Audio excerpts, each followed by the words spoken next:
What's up, gamers, and welcome to 2025, where I thought there was no better way to start off the year than by bullying people's passion projects. You know, the cool thing about fan films is they can just do whatever the hell they want. Copyright law be damned.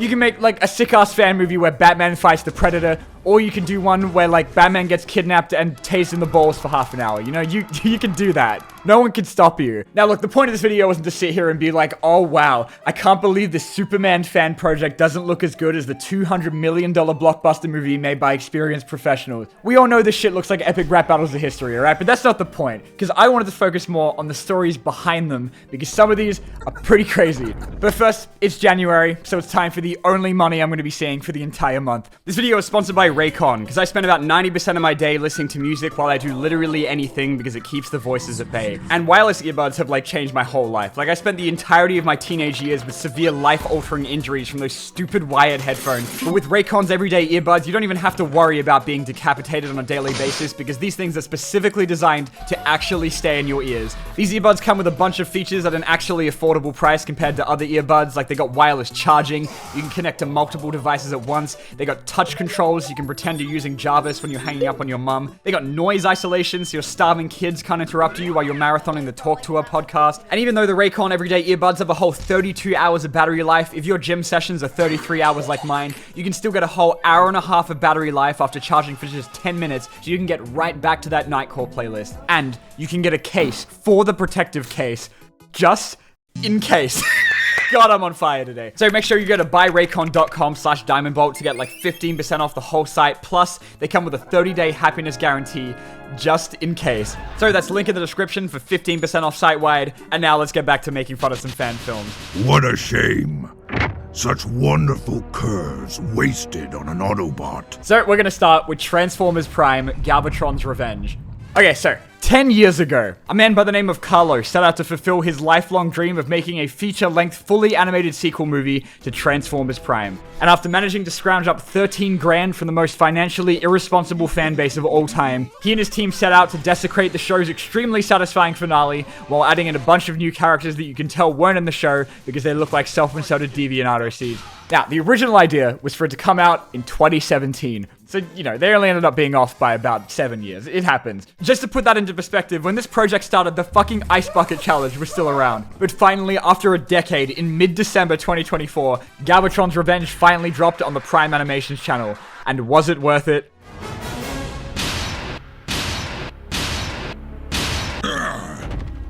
Absolutely. I ended up watching this in like a VC with a bunch of my YouTube friends and got to watch in real time as depression statistics increased before my eyes. Now, I'm not going to give them any shit for how it looks, considering that Transformers Prime is like one of the most fucking expensive ass shows ever made. Like, even the multi-million-dollar company that created it couldn't afford to make this shit. What next? Perhaps...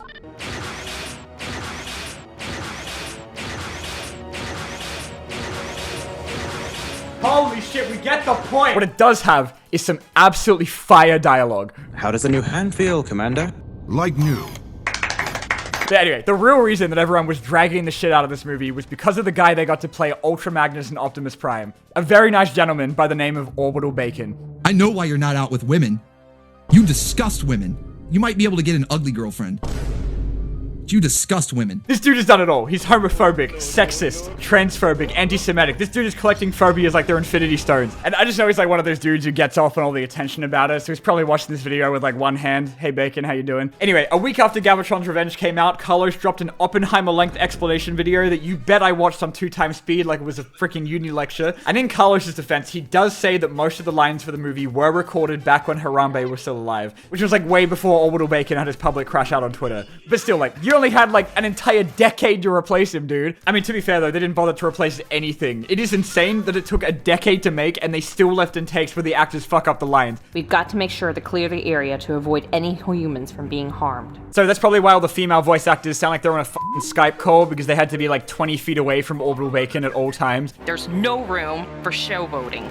We work as a team and as a single cohesive unit. But anyway, after finding out that his Optimus VA was somehow more racist than the entirety of Revenge of the Fallen, Carlos set out to do something about it by politely asking him to not do that. Jason explained his views and assured me he wasn't a racist or a homophobe, but I saw a post, someone asking him if he was a racist. And he replied, Extremely. Again, I wanted him to articulate it himself, right? Because, I didn't want him to say, you're taking it out of context, you're jumping to conclusions. Carlos said that he sent him like a bunch of Bible verses, like he was trying to purify him or some shit. I sent him Bible verse after Bible verse. I just don't believe they couldn't find anyone else to do it, right? I feel like that's like easily the most replaceable guy in the whole thing. Like anyone can do an Optimus Prime impression. Autobots, despite only making up 13% of the population. But then like a week after it came out and some guy's live chat, Bacon was going around openly talking about how shit the movie was, so thank God we kept him on her. I don't think Carlos even noticed though, because he spent the entire week that the movie came out arguing with every single person in the comment section and then turned them off when he worked out that even he doesn't have that much free time. Like apparently he told an actual child that all the stuff on his channel was shit, which is like really f***ing based actually. But guys, I have a confession to make. And it's not easy for me to say this, alright? But I gotta come clean. I was one of the backers for this project. I know, but let me explain, okay? In my defense, I was 14. And you might be like, oh, that's okay. Like, how much could a 14-year-old possibly give them, you know? Okay, so I have no way of verifying this because I cannot find it on any of the actual, like, donating pages. But I'm pretty sure it was $200. Okay? And like, I feel like I could ask Carlos to double check, but I have a feeling that man is about to be very angry with me. But more importantly, I'm pretty sure that legally makes me an investor. Okay, Carlos, we did this together. So my name is in the credits of this forever. Also, I just wanted to say, apparently I was supposed to get like a laptop bag for donating this much. Where's my bag, Carlos? And that's not even the worst thing about the credits, man, because this shit ends on a cliffhanger, if you can believe it. So it turns out originally they wanted to do a trilogy. Can't wait to be on my fucking deathbed surrounded by my grandkids going, wait, I can't go yet. Galvatron's Revenge 3 just dropped and I gotta make a banger-ass commentary video. But alright, let's just hold on for a sec, alright? Is it very funny to make fun of it? Absolutely. But like, I do not in any way want to like diminish the amount of work that would have gone into this, okay? Regardless of how many lifetimes it took for this to come out, it's still like a hell of an achievement, alright? And like, I do not want to take away from that in any way. Like, could I do this? Absolutely the not. I mean, I do feel a bit for Prime Animations, especially with a project that took like half my entire lifespan to come out, aside from the whole bullying children part, but he made some bad decisions, sure, but like, same 10 years ago. As I was making this video, Carlos was still dropping hour-long response videos to this shit, as well as them announcing that they are actually going ahead with making the second one. And you know what, man? Honestly, I'm looking forward to it. Like, as long as Orbital Bacon isn't anywhere near it, my ass will be seated, alright? Because I'll probably be in a fucking wheelchair. Anyway, going back a couple years to the time when Spider-Man fans gave some 17-year-old named Gavin, who'd never made a movie in his entire life, $100,000. And this shit was like a big deal. Like, Andrew Garfield heard about it because he just so happened to be on a flight that Gavin's dad was flying. John Watts, the director of the MCU Spider-Man movies, DM'd him and said his shit looked fire. Everything was going super well for it, and people were hyped that this was going to be like the greatest fan film ever made. Until we found out that the actor for Spider-Man's DMs from when he was in high school looked like a League of Legends text chat. Now, apparently these were from like when he was a teenager. And like, however you want to feel about that, you know, personally, I think we all do some really stupid shit when we were kids, okay? I gave $200 to Galvatron's Revenge, but Gavin wasted no time distancing himself from it by saying that he was disgusted, horrified by this language, in fact. Anyway, the next day, Gavin's DMs leaked and turned out he's even more racist. All this shit came out at once, with him talking shit about the MCU Spider-Man, talking shit about YouTubers, talking shit about the actresses in his own movie. So Gavin dropped his apology video and said that some of the messages were photoshopped. Not all of them, just some. Don't worry, guys, the stuff about him not paying his crew was fake. Only the racial slurs were real. It's fine. And I mean, it's not a bad response. It's like a 7 out of 10 apology video, but by this point, everything was already going to hell. The VFX team dropped out of the project. People started leaking whole-ass scenes from the movie. And then, when it looked like it couldn't get any worse, guess what? Turns out the actor for the Green Goblin was also racist and maybe allegedly really likes kids, so people started calling him the Green Groomer. I don't know how true that part is, though. Like, it could be total bullshit, okay? So just leave the guy alone. He's only a racist, not a pedo, alright? But this is the best part, right? So apparently the source of all of this drama was a 9-year-old child. The guy who leaked all of the shit was some kid named Matt that used to be friends with Gavin when he was 9 years old. And he says Gavin was meant to help him with his own Spider-Man movie a few years ago, but then the two had a falling out, and so he spent the next 5 years going on a mission to ruin this man's life. That is some advanced level hating.